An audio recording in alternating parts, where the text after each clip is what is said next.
উপযোগ। হ্যাঁ, আমরা যে চ্যাপ্টারটা পড়ছি ভোক্তা ও উৎপাদকের আচরণ। এখন উৎপাদকের আচরণ পড়তে গিয়ে আমরা জেনেছিলাম যে উৎপাদকের সর্বোচ্চ গোল কি, মূল লক্ষ্য কি।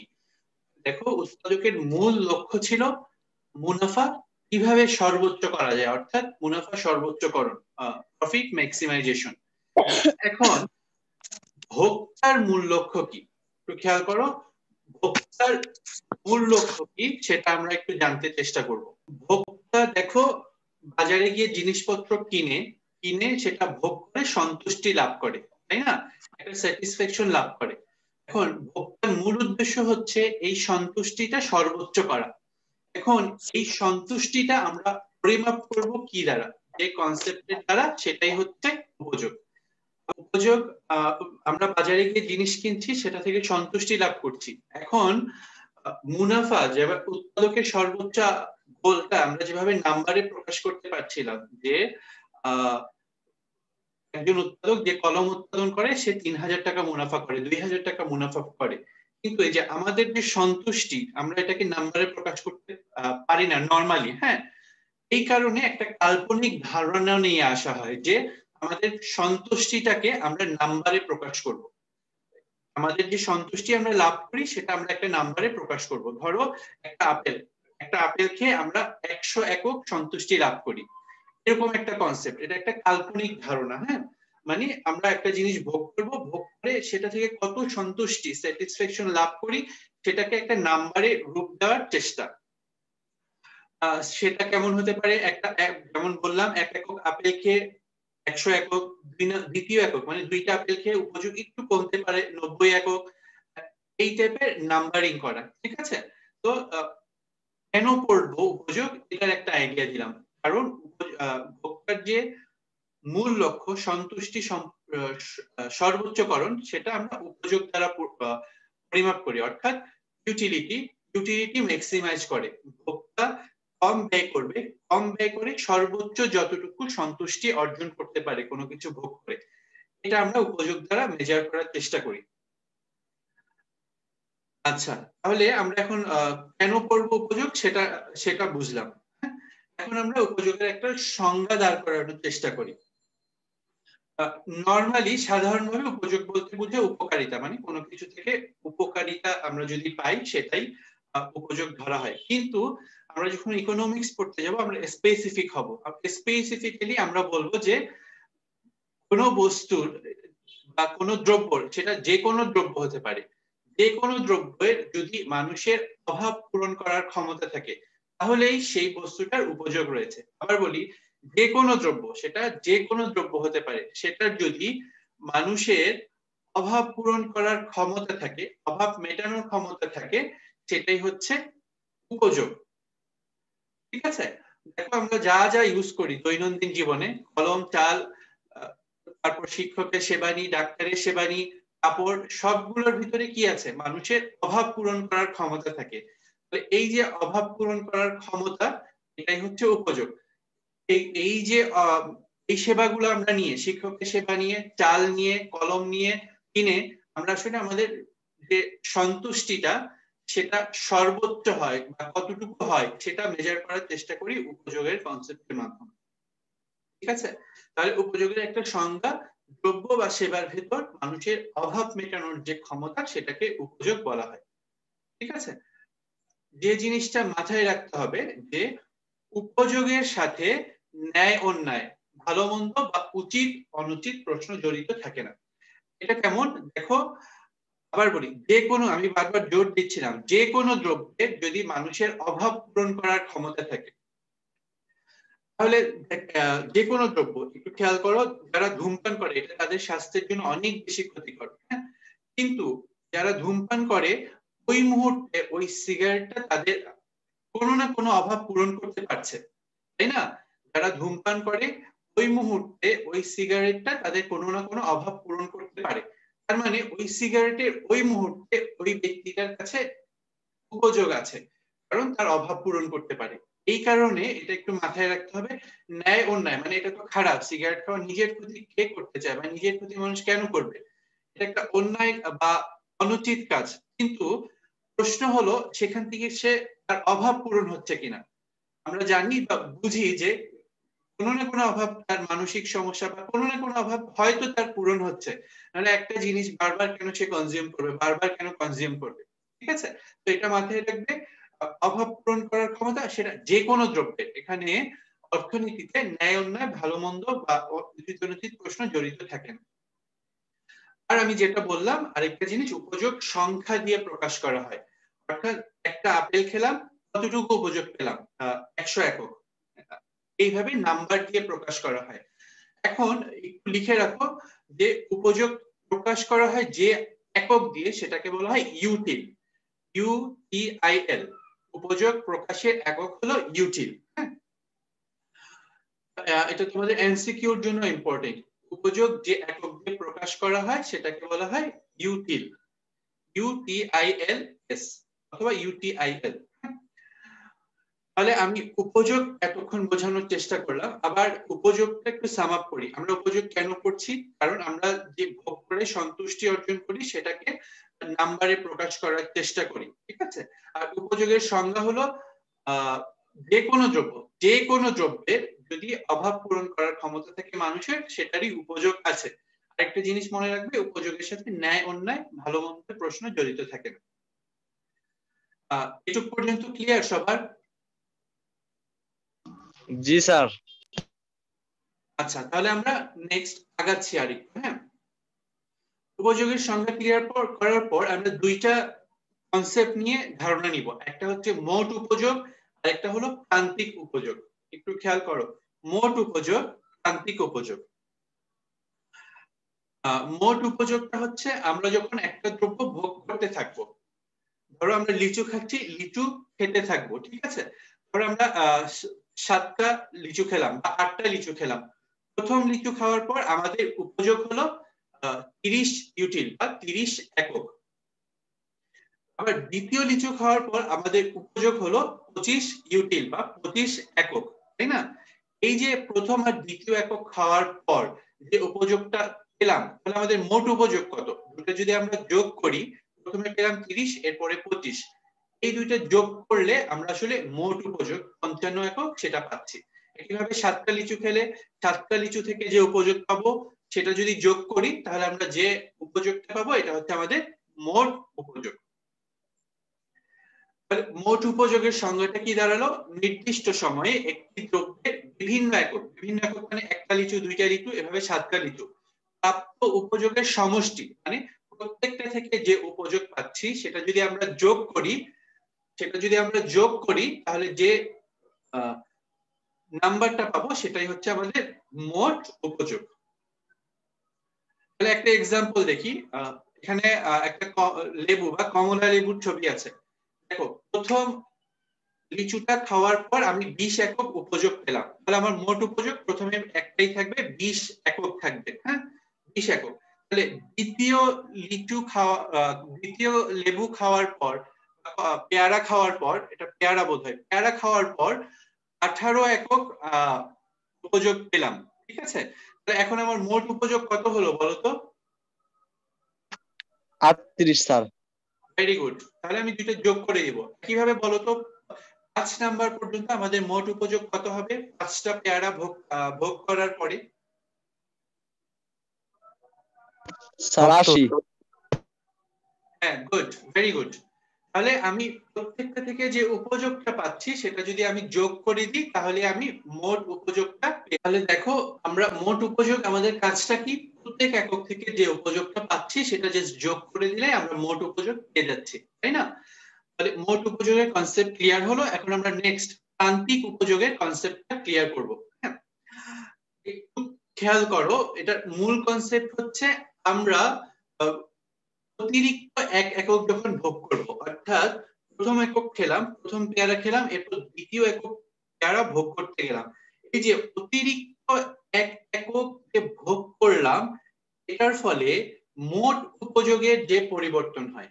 আবার খেয়াল করো, আমরা অতিরিক্ত এক একক যখন ভোগ করছি, অতিরিক্ত এক একক ভোগ করার ফলে মোট উপযোগের যে পরিবর্তন হয়, অর্থাৎ মোট উপযোগ আমরা একটু আগে যেটা পড়লাম, মোট উপযোগের পরিবর্তনের হারটা নির্ণয় করে প্রান্তিক উপযোগ।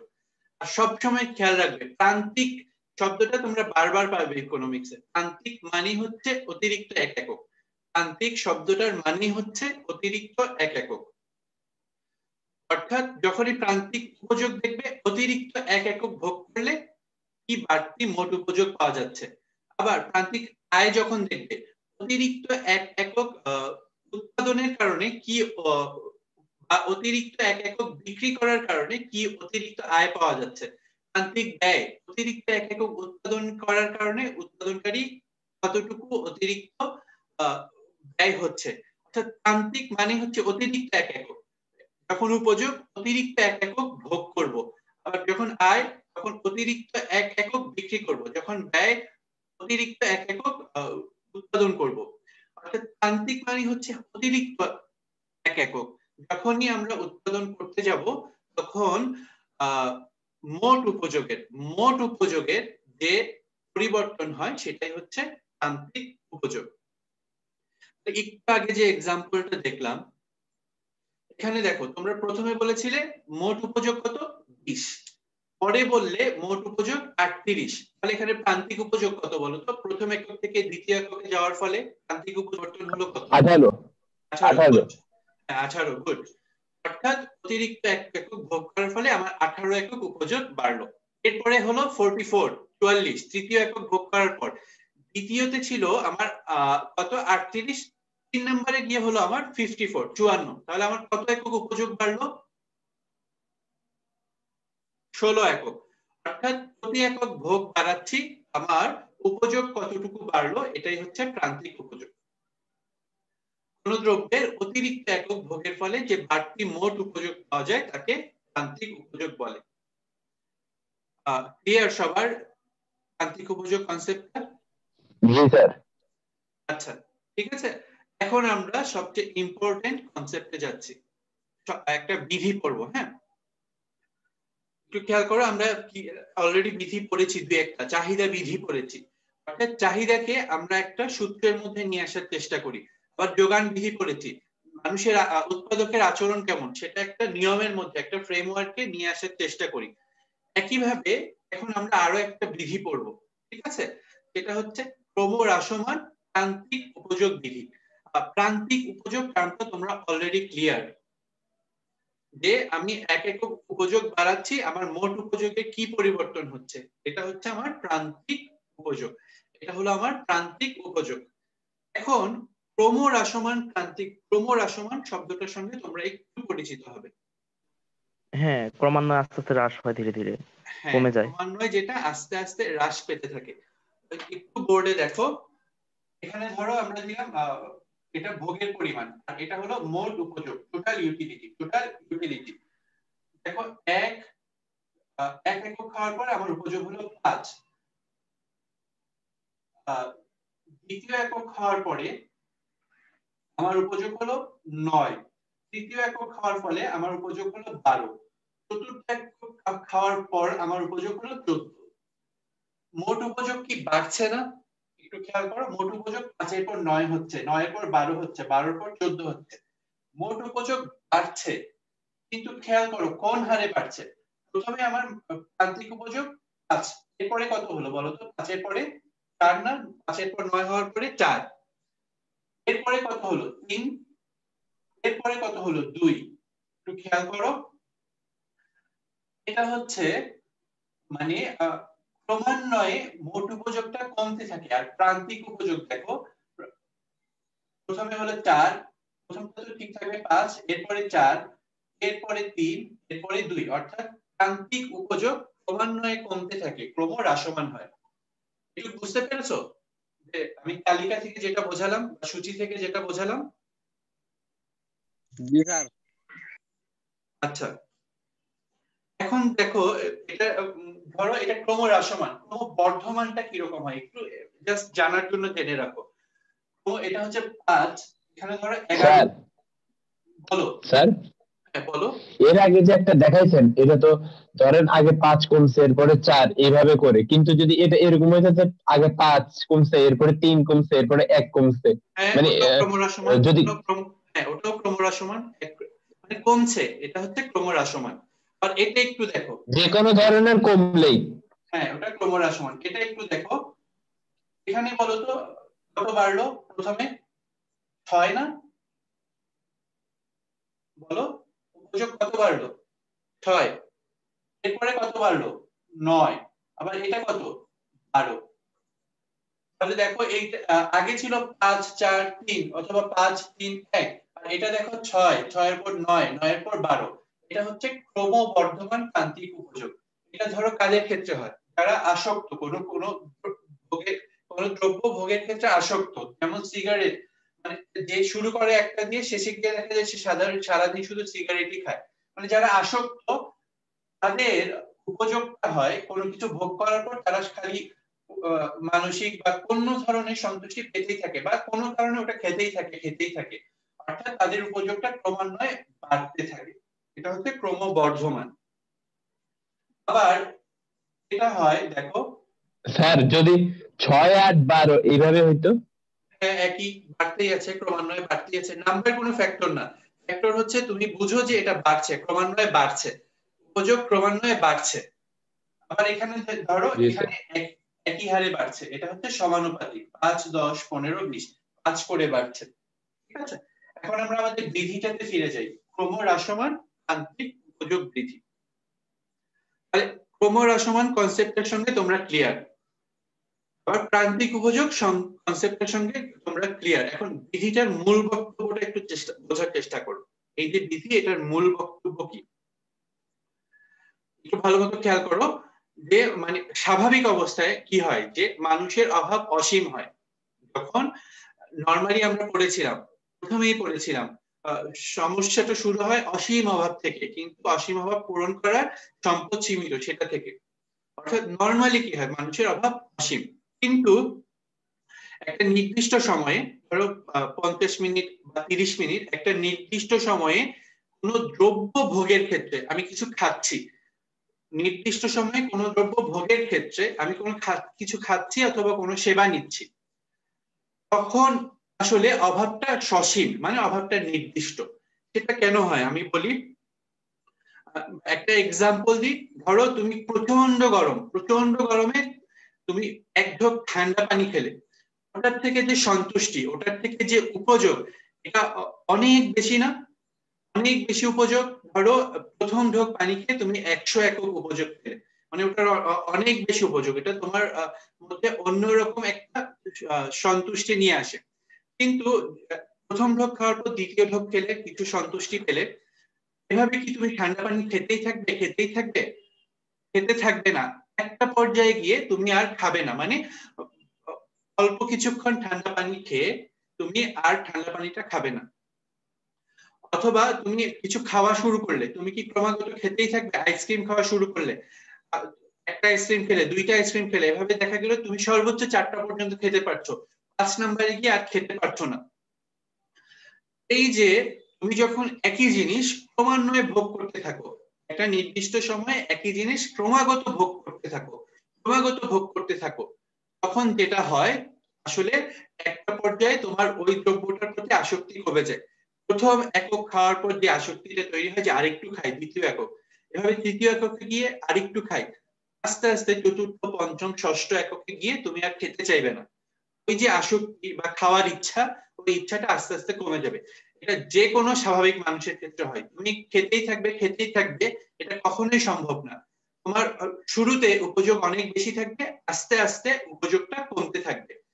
ওই যে এক একক বারে বললাম না, ওটা হচ্ছে প্রান্তিক উপযোগ। এটা থেকেই ক্রমহ্রাসমান, অর্থাৎ তুমি যত খাবে তুমি তত সন্তুষ্টি কম পাবে, ক্রমহ্রাসমান।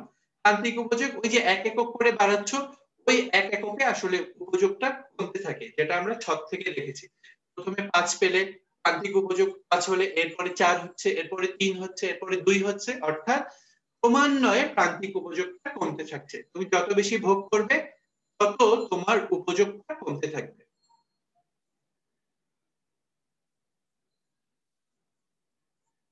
ঠিক আছে, এটা হচ্ছে ক্রমহ্রাসমান প্রান্তিক উপযোগের মূল কথা। তাহলে এই বিধিটা প্রথম হেনরিক গোসেন বিধিটা ধারণা ব্যাখ্যা করেন, এটা বিস্তৃত করেন হচ্ছে আলফ্রেড মার্শাল। উপযোগের ধারণা বিস্তৃত করেন আলফ্রেড মার্শাল। এটা দিয়ে যদি এমসিকিউ হয় একটু খেয়াল রাখবে। তাহলে বিধির মূল বক্তব্য আমরা এখন যেটা পড়লাম সেটা একটু খেয়াল করো, পরীক্ষা আসলে এভাবে লিখবে।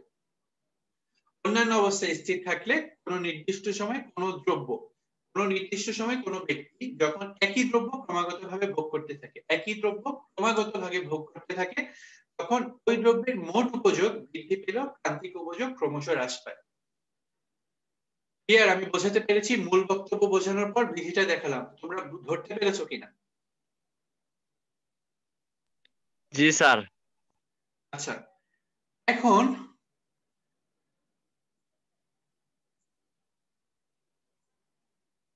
আমরা তালিকা আকারে দেখবো, ঠিক আছে? তালিকায় প্রান্তিক উপযোগ মোট উপযোগটা দেখবো। মোট উপযোগ দেখেছি, ধরো দ্রব্যের একক, আমরা মোট উপযোগ নিব, প্রান্তিক উপযোগ নিব। একটা দ্রব্য আমরা ভোগ করব 7 একক। এটা যে ধরো এর আগে তুমি কলা দেখেছো, পেয়ারা দেখেছো, যে কোনো দ্রব্য আমরা 7 একক ভোগ করব। এখানে প্রথম একক খাওয়ার পর মোট উপযোগ দেওয়া আছে আমাদের 10 একক, এটা মোট উপযোগী দেওয়া আছে। একইভাবে দ্বিতীয় একক খাওয়ার পর মোট উপযোগ বেড়ে হলো 18, তৃতীয় একক খাওয়ার পর 24 একক, এরপরে চতুর্থ একক খাওয়ার পরে মোট উপযোগ হলো 28, 30। ষষ্ঠ এককে গিয়ে দেখো তুমি তোমার সন্তুষ্টির সর্বোচ্চ পর্যায়ে পৌঁছে গেছো, মানে সর্বোচ্চ উপযোগ হলো 30। এরপরে তোমার উপযোগ আসলে কমে গেল, 30-এর পর আবার কমতে শুরু করলো, মানে ষষ্ঠ একক খাওয়ার পরে তোমার পক্ষে আর খাওয়া সম্ভবই না। এর বেশি খাওয়া মানে নিজের উপর অত্যাচার করা। বুঝতে পেরেছো? তাহলে ষষ্ঠ এককে গিয়ে এই উদাহরণে কোনো কিছু খাওয়ার পরে মোট উপযোগ সর্বোচ্চ হচ্ছে। তাহলে প্রান্তিক উপযোগ আমরা বের করার চেষ্টা করি। তাহলে প্রথম এককে প্রান্তিক উপযোগ 10, দ্বিতীয় এককে প্রান্তিক উপযোগ কত হবে বলতো? একজন একটু বলতো। এখন প্রান্তিক উপযোগ প্রথম একক 8 থেকে স্যার। 8, very good, 8। এরপরে কত? 6 স্যার। গুড। এরপরে 4 স্যার। এরপরে 2, হ্যাঁ, এরপরে 0। এখানে হচ্ছে সবচেয়ে বোঝার মতো জিনিসটা বা সবচেয়ে ইম্পর্টেন্ট পার্ট, একটু খেয়াল করো। মোট উপযোগ যখন সর্বোচ্চ হচ্ছে প্রান্তিক উপযোগ তখন কত হয়? 0। আবার খেয়াল করো, মোট উপযোগ সর্বোচ্চ হয় 30 যখন হচ্ছে তখন প্রান্তিক উপযোগ কত হলো? 0 স্যার। 0। অর্থাৎ মোট উপযোগ যখন সর্বোচ্চ হয় প্রান্তিক উপযোগ তখন 0 হয়। একটু লিখে রাখো, এটা খুবই দরকারি পরীক্ষার জন্য আর এমনি বোঝার জন্য। আবার প্রান্তিক উপযোগ যখন 0 হয় মোট উপযোগ তখন সর্বোচ্চ হয়, মানে একটা আরেকটার বিপরীত। আবার বলি, মোট উপযোগ যখন সর্বোচ্চ হয় প্রান্তিক উপযোগ তখন 0 হয়, প্রান্তিক উপযোগ যখন 0 হয় মোট উপযোগ তখন সর্বোচ্চ হয়।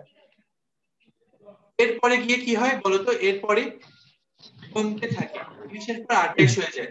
সপ্তম এককে গিয়ে প্রান্তিক উপযোগ হয় -2। বুঝতে পেরেছো? যখন 0 হয় তার মানে প্রান্তিক উপযোগ ঋণাত্মক হতে পারে, মোট উপযোগ ঋণাত্মক হয় না। মোট উপযোগ সর্বোচ্চ হওয়ার পর এরপরে ক্রমশ হ্রাস পেতে থাকে, আবার প্রান্তিক উপযোগ ঋণাত্মক হতে থাকে। ক্লিয়ার সবার? জি। আচ্ছা, এখন আমরা গ্রাফে দেখব। হ্যাঁ, বিধিটাকে জাস্ট প্রান্তিক উপযোগ রেখাটা আঁকা, মোট উপযোগ রেখাটা আঁকা। এখানে একটু খেয়াল করো, মোট উপযোগ রেখাটা নাই, দ্রব্যের একক দেওয়া আছে, প্রান্তিক উপযোগ দেওয়া আছে। আমাকে বলো যে এতদিন আমরা যা পড়লাম তা থেকে তোমাদের বলতে পারার কথা, আমরা যদি প্রান্তিক উপযোগ রেখাটা আঁকি তাহলে রেখাটার আকৃতি কেমন হবে বলো তো আমাকে একজন।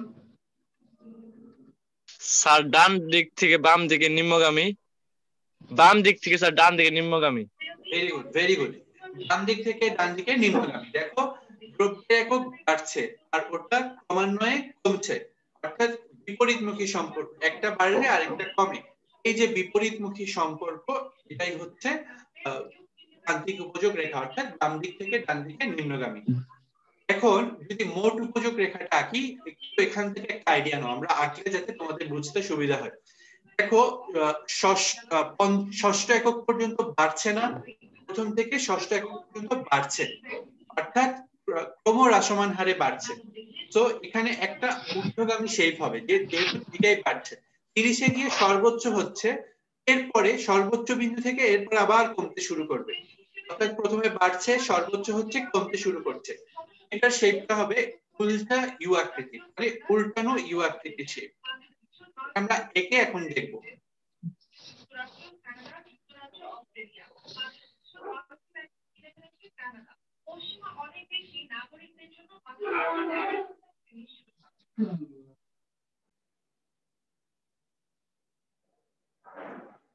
তাহলে এখানে একটু দেখো, দেখো প্রথম চিত্রটায় মোট উপযোগ আঁকা, প্রথমে বাড়ছে বাড়ছে, বি বিন্দুতে গিয়ে সর্বোচ্চ হচ্ছে, এরপর আবার কমতে শুরু করছে। তাহলে এটা হচ্ছে উল্টা ইউ আকৃতির মোট উপযোগ রেখা। মোট উপযোগ রেখাটা উল্টা ইউ আকৃতির। আবার নিচে দেখো প্রান্তিক উপযোগ রেখা, এটা চাহিদা রেখার মতো। তাহলে এখানে দেখো বোর্ডে এই রেখা চাহিদার ইয়াটাই আঁকা আছে, মানে এই সূচিটাই আঁকা আছে। তাহলে আমরা প্রথমে কি আঁকবো, আমাদের মোট উপযোগ রেখা আঁকবো, টোটাল ইউটিলিটি। তাহলে দেখো খেয়াল করো, এখানে আমাদের থাকবে টোটাল ইউটিলিটি। এই অক্ষে আমরা টোটাল ইউটিলিটি কাউন্ট করব, এই অক্ষে আমরা ভোগের পরিমাণ কত একক ভোগ করছি, 7 একক। তাহলে আমরা 7 একক পর্যন্ত দিয়ে ফেলি, 1 2 3। তাহলে এই যে 7টা একক আমরা ভোগ করব, এটা হচ্ছে ভোগের পরিমাণ। আর এখানে আমরা মোট উপযোগ, এই যে এই রোটা আমরা এখন আঁকার চেষ্টা করব, মোট উপযোগ। তাহলে দেখো প্রথম একক ভোগ করার পর মোট উপযোগ হচ্ছে আমাদের 10। তাহলে ধরো এখানে আমরা 10 নিলাম। তাহলে প্রথম একক 1 থেকে আমরা 10 পর্যন্ত যাব, 10 থেকে 1 পর্যন্ত আসবো, এটা হচ্ছে আমাদের এই বিন্দুটা, প্রথম বিন্দু। এরপরে আমাদের দ্বিতীয় একক ভোগ করার পর আমাদের হয় 18। 18টা ধরো এখানে নিলাম, এখান থেকে এখানে আসবো, 2 থেকে 18 পর্যন্ত যাব, তাহলে এটা আমাদের দ্বিতীয় বিন্দু। এরপরে 3 একক ভোগ করার পর 24, তাহলে এখানে আমরা 24 নিলাম, 24 থেকে 3, 3 থেকে 24, এটা আমাদের তৃতীয় বিন্দু।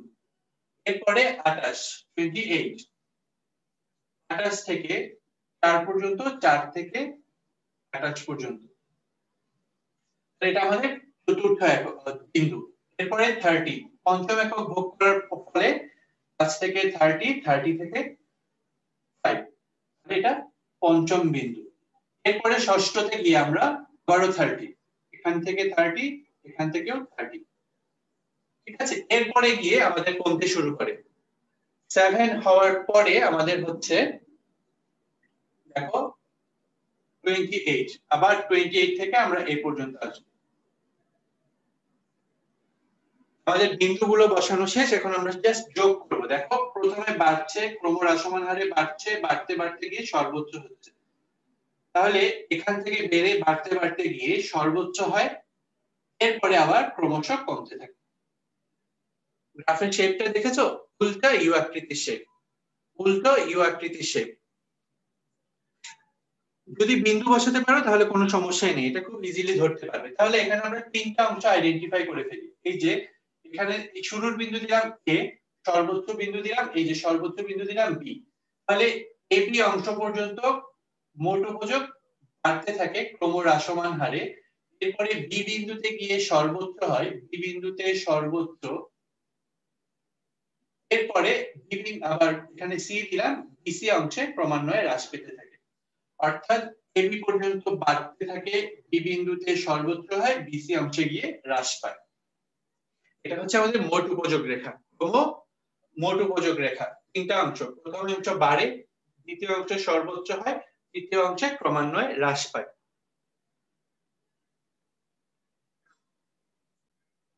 অর্থাৎ এক এক করে বাড়ছে, প্রান্তিক উপযোগ ক্রমশই হ্রাস পাচ্ছে, ক্রমশই হ্রাস পাচ্ছে, হ্রাস পেয়ে পেয়ে শূন্য হচ্ছে।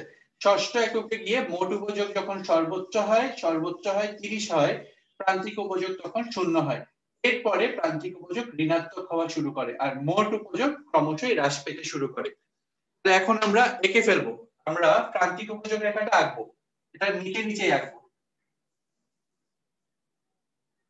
এখানে আমরা কাউন্ট করব প্রান্তিক উপযোগ, এখানে আমরা ভোগের পরিমাণ। ভোগের পরিমাণ একই থাকবে, অর্থাৎ এখানে 1, একটু মিলানোর জন্য আমরা এখানে দিয়ে দিই 2, তারপর 3, এখানে আসবে আমাদের 4, মানে ওই মেজারটা ঠিক রাখার জন্য 6, 7, অর্থাৎ এই 7 একক আমরা ভোগ করব। ভোগ করার কারণে প্রান্তিক উপযোগ রেখাটা কেমন হয় তোমরা অলরেডি জানো যে এটা বাড়ছে আর এটা কমছে, তাহলে বাম দিক থেকে ডান দিকে নিম্নগামী হবে। হ্যাঁ, তাহলে যখন 1 হয় তখন কত ছিল, ধরো এখানে ধরলাম 10, তাহলে 1 থেকে 10, এই বিন্দুটা হবে আমাদের প্রথম বিন্দু। 1 থেকে 10 পর্যন্ত গেলাম, 10 থেকে 1 পর্যন্ত। যখন 2 তখন 8, তাহলে 8 এখানে হলে 8 থেকে 2 পর্যন্ত গেলাম, 2 থেকে 8 পর্যন্ত আসলাম। এরপরে 3 হলে 6, তাহলে 6 ধরো এখানে 6 থেকে 3 পর্যন্ত গেলাম, 3 থেকে 6 পর্যন্ত আসলাম এখানে। এরপরে 4 হলে 4, ধরো এখানে 4 থেকে 4 পর্যন্ত গেলাম, এখান থেকে 4 পর্যন্ত আসলাম। এরপরে 5 হলে 2, 5 থেকে এই যে 2 এখানে 2 পর্যন্ত গেলাম, 5 এখানে। এরপরে গিয়ে কত হচ্ছে দেখো, 0, ষষ্ঠ এককে 0, এখান থেকে আমরা 6 পর্যন্ত যাব, আর বাড়া কমার কিছু নাই, 0, তাহলে এখানেই থাকবে। এটা আমাদের প্রান্তিক উপযোগ, এই বিন্দুতে 0 হচ্ছে। এরপরে গিয়ে সপ্তম এককে গিয়ে দেখো নেগেটিভ মান নিচের দিকে যাবে, তাহলে -2, তাহলে এখান থেকে এখানে আসবে, তাহলে এটা আমাদের আরেকটা বিন্দু। আরেকটা যদি বাড়াতাম, অষ্টম একক নিতাম, তাহলে -4 হতো, এটা -4, তাহলে এটা আরো এখানে আসতো। ঠিক আছে, তাহলে দেখো এই যে বিন্দুগুলো যোগ করে দিলে যে রেখাটা পাওয়া যাবে সেটাই হচ্ছে আমাদের প্রান্তিক উপযোগ রেখা। এটা বাম দিক থেকে ডান দিকে নিম্নগামী। একটু খেয়াল করো, বি বিন্দুতে যখন সর্বোচ্চ হচ্ছে, এখানে বি প্রাইম বিন্দু ধরো, বি প্রাইম বিন্দুতে প্রান্তিক উপযোগ 0 হচ্ছে। এরপরে প্রান্তিক উপযোগ বিসি অংশ, মোট উপযোগ বিসি অংশে যখন কমতে থাকে, এখানে বি প্রাইম সি প্রাইম অংশে ঋণাত্মক হয়। একটু আবার খেয়াল করো, মোট উপযোগ যখন ক্রমহ্রাসমান হারে বাড়ে, প্রান্তিক উপযোগ ক্রমান্বয়ে কমতে থাকে। কমতে কমতে প্রান্তিক উপযোগ কখন 0 হয়? 0 কখন হয়? যখন মোট উপযোগ সর্বোচ্চ হয়। এরপরে মোট উপযোগ যখন কমতে থাকে, প্রান্তিক উপযোগ তখন ঋণাত্মক হয়, এই অংশে ঋণাত্মক হয়। আমি কি বোঝাতে পেরেছি তোমাদের গ্রাফটা? জি স্যার, বুঝছি। তাহলে আবার মূল বিষয়টা হচ্ছে, বিধিটার মূল বিষয়, তুমি একটা জিনিস ক্রমান্বয়ে ভোগ করতে থাকবে এমন না, একটা পর্যায়ে আসক্তি চলে যাবে। তুমি প্রথমে কি হয়, তোমার উপযোগ বাড়বে, এরপরে আস্তে আস্তে তোমার উপযোগ প্রান্তিক উপযোগ কমতে থাকবে। কখন? যখন মোট উপযোগ সর্বোচ্চ হবে। এটাই হচ্ছে বিধিটার মূল বক্তব্য।